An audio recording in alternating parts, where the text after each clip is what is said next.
साथियों नमस्कार। हाड़ा weights club में आपका स्वागत है।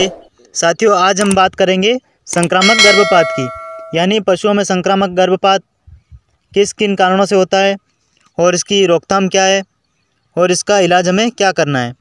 साथियों संक्रामक गर्भपात को हम अबॉर्शन भी बोलते हैं और इसको हम गर्भ गिर जाना भी बोलते हैं, कहीं कहीं इसी को छूत भी लग जाना भी बोलते हैं। साथियों यह एक ऐसी कॉमन बीमारी है जो खासकर गाय, भैंस, भेड़, बकरी इन सभी प्रकार के जानवरों में होती है।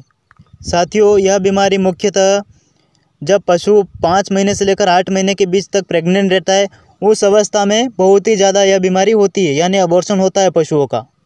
और जब भैंस बच्चा गिरा देती है या अबॉर्शन हो जाता है तो पशुपालक भाई का बहुत ही बड़ा नुकसान होता है।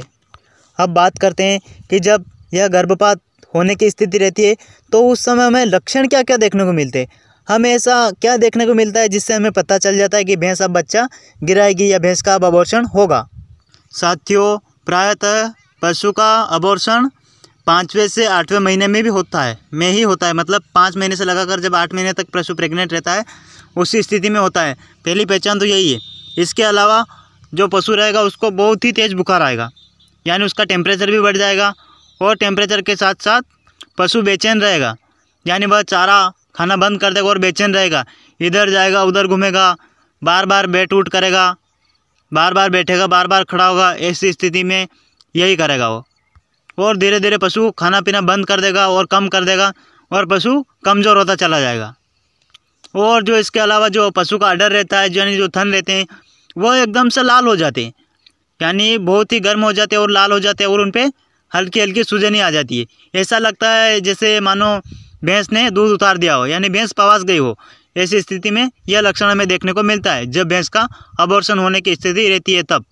इसके अलावा पशु के बच्चेदानी से बार बार तांते आएंगे, बड़े तांते आएंगे और ऐसे लक्षण दिखेंगे यानी भैंस पूरी ब्याने की कगार पर हो, लेकिन उसके जब महीने पूरे नहीं होते हैं और वह पहले से यह सभी लक्षण प्रदर्शित करती है, यानी हमें ये सब लक्षण देखने को मिलता है, इट मीन्स इसका मतलब यह है कि भैंस अब बच्चा गिराएगी, यानी उसका अबॉर्शन होने का पूरा चांस है।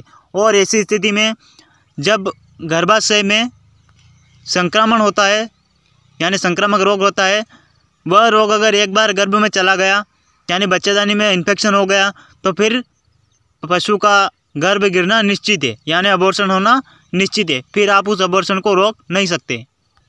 यह तो हुई लक्षण की बात। अब अगर अबॉर्शन अंदर पशु के अंदर अबॉर्शन हो गया है, यानी बच्चा पेट के अंदर ही, भैंस का बच्चा पेट के अंदर ही मर गया है, तो हमें उसकी जानकारी कैसे मिलेगी, हम उसको कैसे पहचानेंगे कि भैंस के पेट के अंदर का बच्चा मर गया है, यानी जो काल्प है वह जीवित नहीं है, इसकी पहचान हम कैसे करेंगे।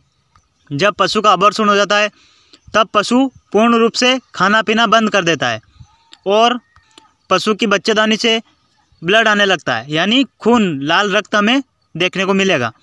वह बच्चेदानी से जब पेशाब करेगी तब पेशाब के साथ साथ लाल रक्त आएगा, यानी ब्लड निकलेगा बच्चेदानी से, और ब्लड बहुत ही दुर्गंध भरा रहेगा, यानी बदबूदार ब्लड निकलेगा, और ब्लड के साथ साथ आंतें भी निकलेगी और सड़ा हुआ माल भी अंदर से निकलेगा।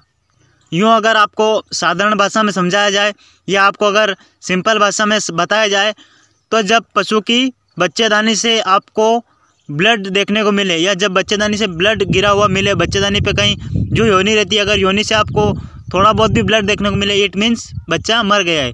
आप वहीं से पता लगाकर भैंस का तुरंत बच्चा बाहर निकालें। साथियों ऐसी स्थिति में अबॉर्शन का आज दिन तक कोई भी इलाज नहीं है। जब अबॉर्शन संक्रामक हो जाता है, जब बच्चेदानी में इन्फेक्शन हो जाता है तो अबॉर्शन होता ही है। इसके बाद अगर बच्चा मर गया है उसके बाद का हम आपको ट्रीटमेंट बताते हैं। अगर आपने बच्चा निकाला है तो हमें उसके बाद ट्रीटमेंट क्या क्या करना है। साथियों कई बार यह भी देखने को मिला है कि अगर पशु का बच्चा बाहर नहीं निकलता है, अगर अबॉर्शन होने के बाद पशु का बच्चा बाहर नहीं निकलता है और अगर हम पहचान नहीं कर पाते, ऐसी स्थिति में जो बफेलो काल्प रहता है पेट के अंदर वह फूल जाता है, सड़ जाता है और बच्चेदानी में बहुत ही ज़्यादा सूजन आ जाती है और सूजन आने के कारण पशु की डेथ हो जाती है, यानी पशु मर जाता है। आपको सर्वप्रथम पेट से अगर भैंस ने बच्चा दे दिया, अबॉर्शन हो गया है, तो उस स्थिति में आप बच्चेदानी के अंदर जो फूरिया बोलस आती है वह 2-2 बोलस आप अलग अलग हॉर्न में रखें और इसके बाद आप जो जहर गिराने की सायरापाती जो लिक्विड आता है, जैसे अपनी इन्वोलन हो गई, जेरगिर हो गई, ये ऐसी जो सायरापाती है, यह आप अपने पशु को पिलाएं, जिससे उसकी बच्चे जाने की सफाई भी होगी और इन्फेक्शन भी नहीं होगा। इसके अलावा साथियों हमें यहाँ पर इंजेक्शन का भी लगाना ज़रूरी रहता है। ऐसी स्थिति में आप वहाँ पर सर्वप्रथम एक एंटीबायोटिक इंजेक्शन का उपयोग करें। ऑक्सीटेट्रासाइक्लिन आपको वहाँ पर 40 से 50 ml IV रूट से लगाना है। जैसे अबॉर्शन का आपको पता चला, आप वहाँ पर डायरेक्टली ऑक्सीटेट्रासाइक्लिन लगाएं। इसके अलावा आप बेलामिल, साथियों यहाँ पर बेलामिल लगाना बहुत ज़रूरी है, क्योंकि पशु बहुत ही ऐसी स्थिति में बहुत ज़्यादा कमज़ोर हो जाता है और स्टेज में जाने का चांस रहता है। इसीलिए आप अपने पशु को बेलामिल लगाएं। जो बी कॉम्प्लेक्स का वायल आता है वह आप अपने पशु को 10 से 15 ml इंट्रामस्कुलरी लगाएं। और इसके अलावा आप अपने पशु को CPM भी लगा सकते हैं, वह भी आप 10 से 15 ml इंट्रामस्कुलरी। इसके अलावा साथियों अगर आपकी भैंस ज़्यादा कमज़ोर हो गई है और आपको लग रहा है कि भैंस नीचे बैठ गई है, नीचे गिर गई है, तो उस स्थिति में आप फ्लूइड थेरेपी का भी उपयोग कर सकते हैं। आप उसको डेक्ट्रोज चढ़ा सकते हैं, रिंटोस चढ़ा सकते हैं, RL लगा सकते हैं। आपके पास जो भी लिक्विड हो आप वो लगा सकते हैं। और लिक्विड के साथ साथ आप अपने पशु को जैसे टोनाफॉस्फेन हो गया, न्यूरोकाइंड हो गया, ये इंजेक्शन आप डायरेक्ट IV रूट से लगा सकते हैं। कहीं किसी प्रकार की दिक्कत नहीं होगी। यह ट्रीटमेंट अगर आप करते हैं तो आप अपने पशु को 100% बचा लेते हैं, यानी आपका पशु मरेगा नहीं। बहुत ज़्यादा यह देखने को मिलता है कि अगर अबॉर्शन की स्थिति में पशु के पेट से अगर हमने बच्चा बाहर निकाला है तो संभवतः पशु की डेथ होना है। इसीलिए आप हाथों हाथ ट्रीटमेंट करें और अपने पशु को मरने से बचाएं। साथियों ऐसे और नॉलेजेबल वीडियो पाने के लिए आप मेरे चैनल को लाइक करें, शेयर करें और सब्सक्राइब करें। धन्यवाद।